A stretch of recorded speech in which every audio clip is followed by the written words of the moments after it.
Cura வணக்கம். எல்லாரும் எப்படி இருக்கீங்க? நான் நல்லா இருக்கேன். நீங்களும் நல்லா இருக்கீங்கன்னு நம்புகிறேன். Self care is best care. இதில் வந்து எவ்வளோ பேர் எங்க கூட நீங்கள் வந்து அக்செப்ட் பண்ணிவீங்கன்னு எனக்கு தெரியல.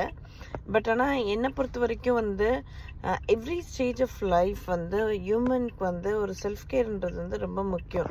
அது என்ன வேணால் இருக்கலாம். ஒர்க் அவுட் பண்ணலாம், இல்லை படிக்கிறதுல இருக்கலாம், இல்லை வந்து ஏதாவது அவங்களுக்காக பண்ணலாம். ஈவன் நல்ல போர் அடித்து ஒரு தூங்குறதுலையுமே இருக்கலாம்.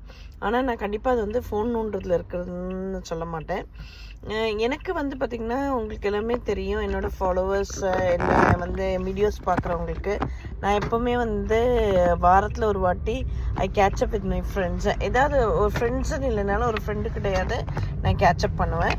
காஃபி டேட் அந்த மாதிரி, like we go for a brunch outside, have a good walk, நிறைய பேசுவோம். அதுக்கப்புறம் வந்து எஸ் வி கோ ஃபார் என்ன சொல்கிறது, something like we plan something for the next week அந்த மாதிரி, இல்லை நெக்ஸ்ட் மந்த் அந்த மாதிரி ஏதாவது ஒரு பிளான் பண்ணுவோம்.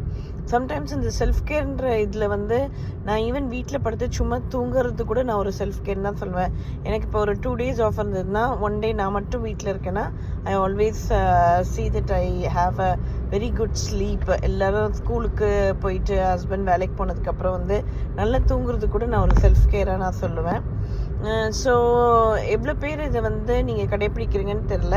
கடைப்பிடிக்காமல் இருந்ததுன்னா உங்களை நீங்கள் நேசிங்க. அப்போ தான் இந்த உலகத்தை நேசிக்க முடியும். Lots and lots of love. Bye for now. Take care every one.